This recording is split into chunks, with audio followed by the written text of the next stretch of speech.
অন্যদিকে ভারত মায়ানমার সীমান্তে গোপন অভিযান ভারতীয় সেনার 2025 সালের 11 থেকে 13 জুলাই অভিযান ভারতের।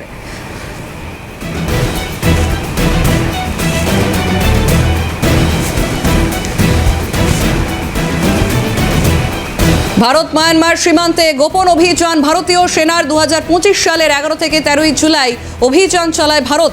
অভিযানের নেতৃত্বে লেফটেন্যান্ট কর্নেল ঘাটদে আদিত্য শ্রীকুমার মায়ানমার সীমান্তের 9টি জঙ্গি শিবির ধ্বংস করে ভারতীয় সেনা।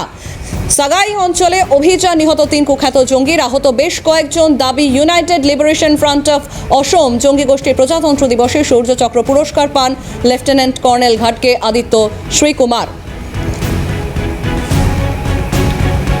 মায়ানমার সীমান্তে 9টি জঙ্গি শিবির ধ্বংস করে ভারতীয় সেনা। বিস্তারিত জানবো, ফোন লাইনে রয়েছেন এক্সিকিউটিভ এডিটর ইলমাস সৈয়দ। ইলমাস, দেখো এই মুহূর্তে যে খবর সামনে আসছে একেবারে ভারতীয় সেনার পক্ষ থেকে গতকালকে ভারত সরকারের পক্ষ থেকে এটা কালকে ঘোষণা করা হয় যে 2025 সালের জুলাই মাসে আমরা মায়ানমারের সীমান্তে অর্থাৎ মায়ানমার বর্ডারে একটি সার্জিক্যাল স্ট্রাইক চালিয়েছিলাম। এটা ঠিক অপারেশন সিঁদুরের পরেই এই স্ট্রাইক চালানো হয়েছিল এবং এই স্ট্রাইকে মায়ানমার ভারত বর্ডারে যে সমস্ত উলফা এবং আলফা জঙ্গিরা ঘাঁটি গেড়েছিল তাদের আস্তানায় একেবারে স্ট্রাইক চালিয়ে তাদের নাস্তানাবুদ করা হয় এবং তাদেরকে খতম করা হয়, যে আস্তানাগুলোকে ভেঙে দেওয়া হয়।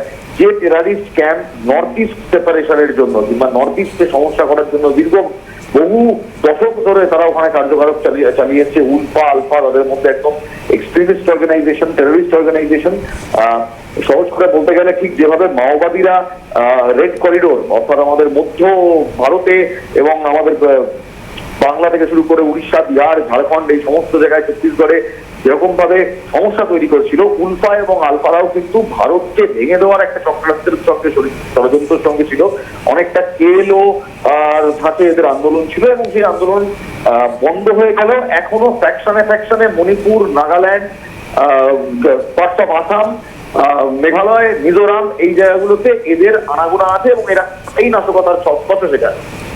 সেই সমস্ত টেররিস্ট ক্যাম্পগুলোতে ULFA alpha terrorist camp, designated terrorist under ministry of home affairs, তাদের ক্যাম্পগুলোকে ধ্বংস করা হয়েছে এবং সেই মর্মে একজন লেফটেন্যান্ট কর্নেলকে গতকাল প্রজাতন্ত্র দিবসের দিন সৌর্য চক্র, গ্যালেন্ট্রি অ্যাওয়ার্ড, সৌর্য চক্র দেওয়া হয়।